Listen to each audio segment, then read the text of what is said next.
Welcome back to another episode of the Butterscapades. Now, I was not intending to make butter today, but I bought a new butter churner and it was terrible. So I decided that that was not going to work because I'd let the butter, I'd actually sat out the cream for a couple of hours because it's easier to churn if it's room temperature. It doesn't take as much time. So I did that.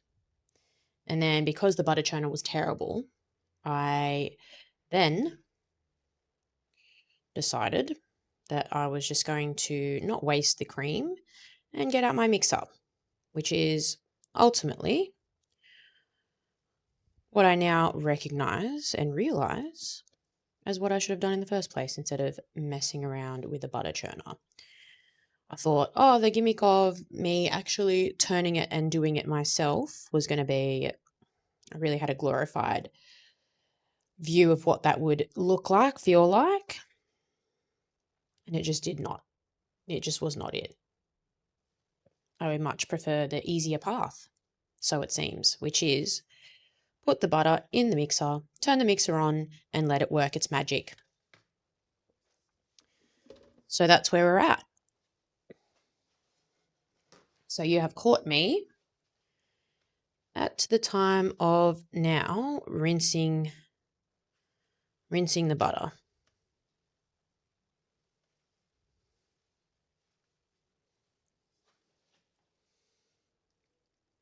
Now you know what's so interesting is my menstrual cycle is due in about 4 days roughly. So I'm at the very end of my luteal phase.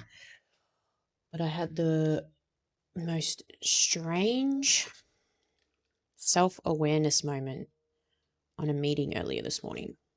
I could see my scowl in my own reflection on the screen. And it's not to say that I'm grumpy, but I don't necessarily feel jolly, I would say, today. Just feeling probably a bit more get in, get shit done type of attitude. So as you can imagine, I did not want to be messing around with multiple methods of making butter. But it is one of the things that brings me joy, and I had been putting it off for a week. So I have not had butter for a week, all because I felt like I seemingly couldn't be bothered to get the mixer out and do the easy thing that I just spoke about before, which was put the butter in the mixer and then turn it on and let it do its thing.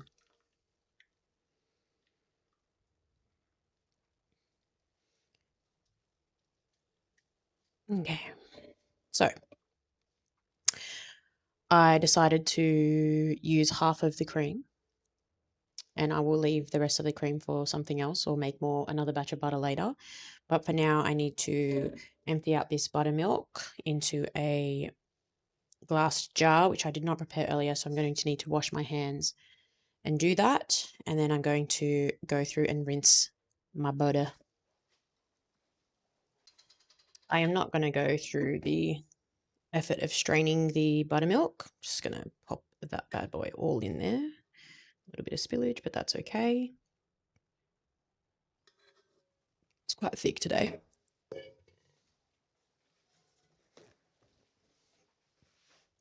So I dare say you are not getting me at my usual perky, curious, elaborate self. And you know what? That's okay. Things I've learned as a professional athlete, things I've learned just amongst my travels in my life are not always going to feel 100%. That's actually not that is unsustainable to feel 100%, 100% of the time. It's more likely that you will ebb and flow with your own personal rhythm, with your own personal flow. For females, that generally is a cycle, so menstrual cycle. And I believe for males, it is in any single 24-hour period. So, ebbing and flowing with the rhythms of your body and your life and your thoughts and your beliefs is an important skill to cultivate. And as another layer, it's also helpful to be able to analyze and evaluate and acknowledge when certain patterns, habits, behaviors, thoughts are unhelpful, to then level yourself up. So things that are happening now, I am going to rinse out my butter probably 2 or 3 times, depending on how the water comes out. If the water comes out cloudy, then I will go another rinse. But if it doesn't look too foggy or cloudy, then play on, player.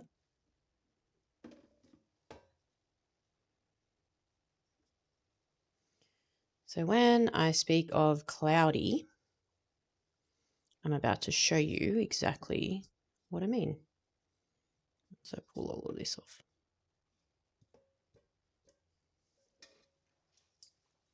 There is still remnants of buttermilk in the butter, which is why my water has now come out a little bit cloudy. So I will discard this water and then get some new fresh cold water and do this until it's way, way less cloudy.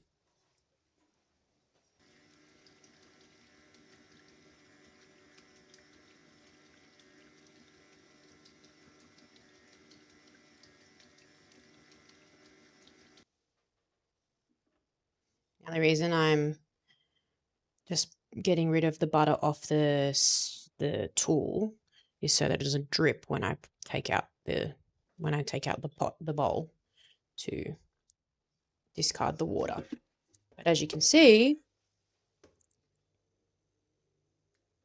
the water is way less cloudy that time. It's probably a little bit more of a fog, but I think I will go just one more to make that really quite transparent. So you would have just seen me get my toaster out, and that is because I very much intend to have some fresh toast once I make my butter, because it's been over a week since I've had butter. So, commitment to the cause. But third time's a charm. This will be the last time that I rinse the butter.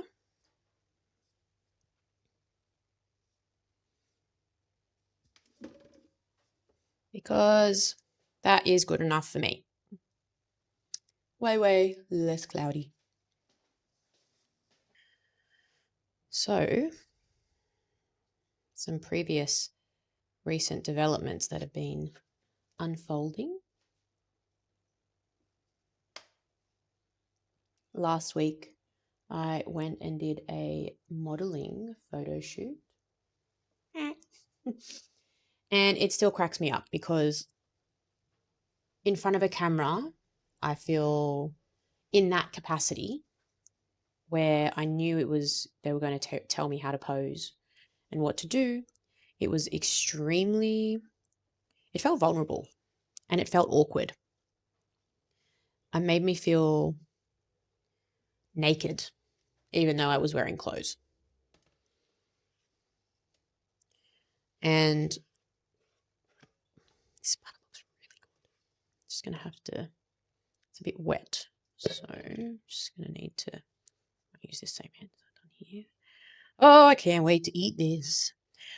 So it was the first part of 2 parts to the shoot. But the goal is to, the photo place thinks the goal is to become a model, as they would. But for me, I don't know if that's my ultimate goal. I don't know if I would.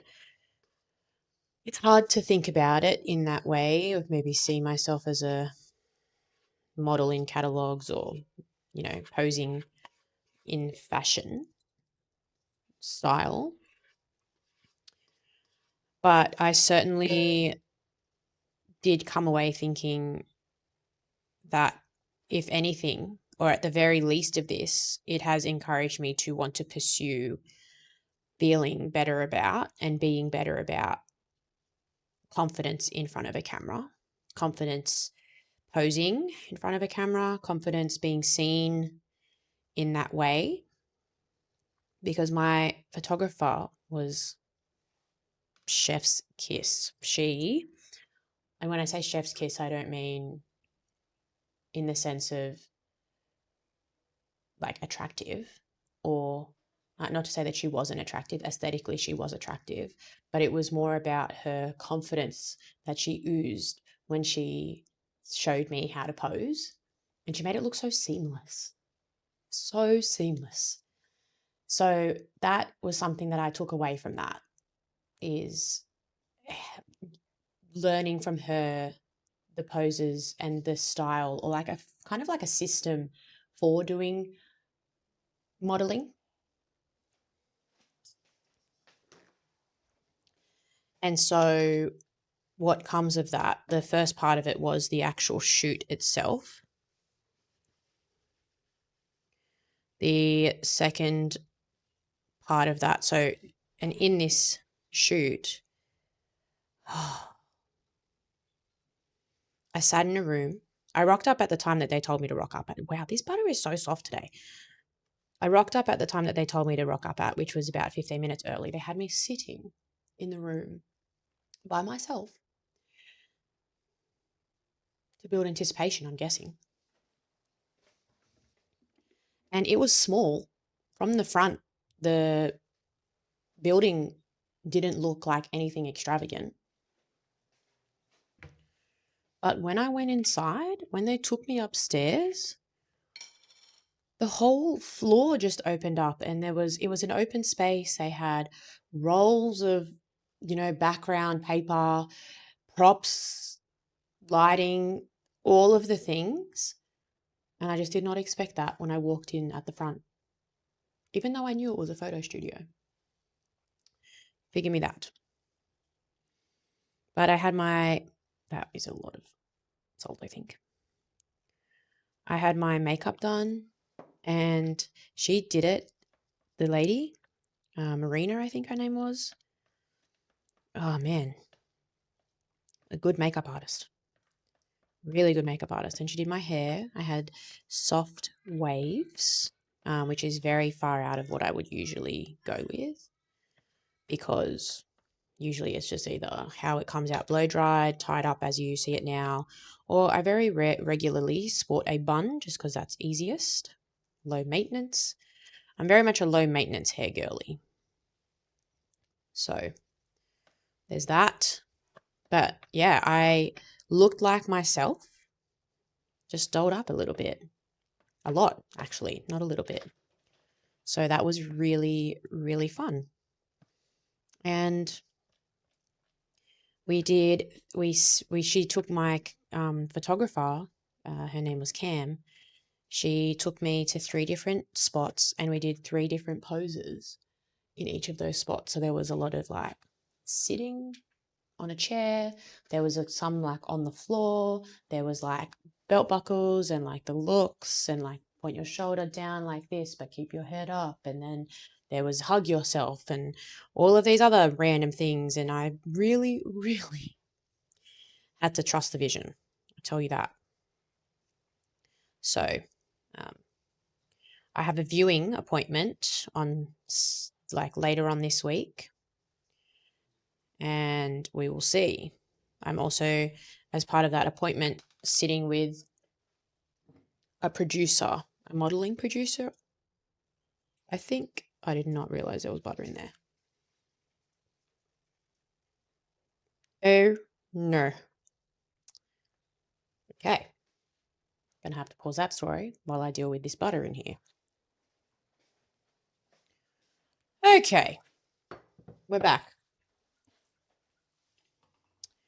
But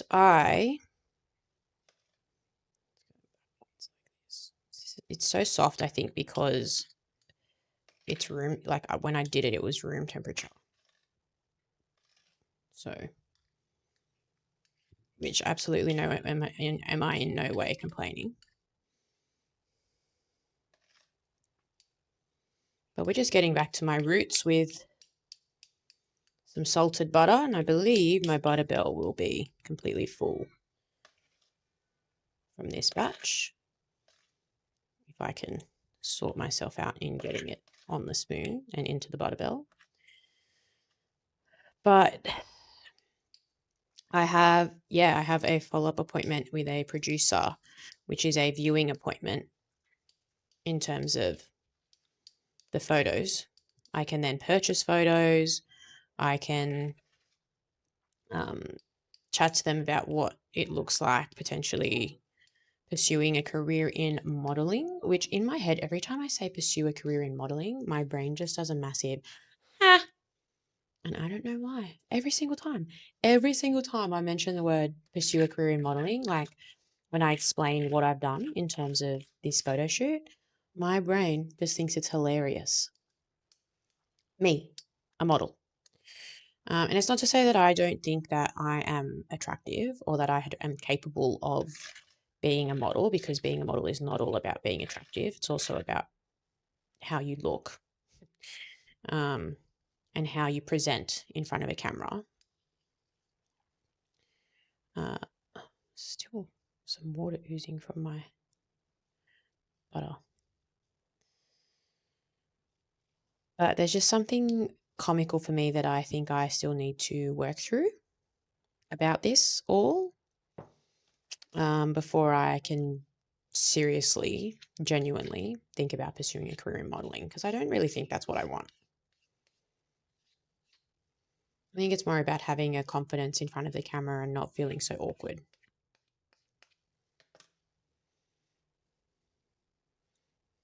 Like, that would be the goal with that,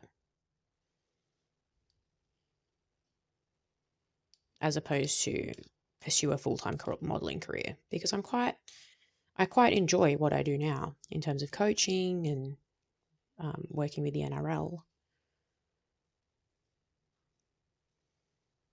Is there more though? Absolutely. Always. There's always more. And I actually just spent a fair bit of time cultivating around the Lionsgate portal what that looks like. So there we have it. My butter bell. Gonna make some toast so that I can eat my butter. But moral of the story, or the reason I am sharing about doing a modeling shoot, is because it was so far out of the realms of my comfort zone, especially when I initially signed up for it, that I knew I had to take a chance. And I did pay a nominal fee to go and do this activity. But in my mind, the way that I rationalized it was, at the very least, you have taken yourself to get glammed up for the fraction of a price of what it would cost if you were to go and do that for an event. You had someone teach you the way of posing and taking photos and being in front of a camera for an hour. And at the end of that, I also then rewarded myself by going and enjoying a really nice meal at the Sydney Fish Market, the new one that I had not yet been to. So there were a lot of positives. There was a lot of value that I gained out of it, even though it was uncomfortable, even though I did actively seek out this discomfort So I would implore you to do the same.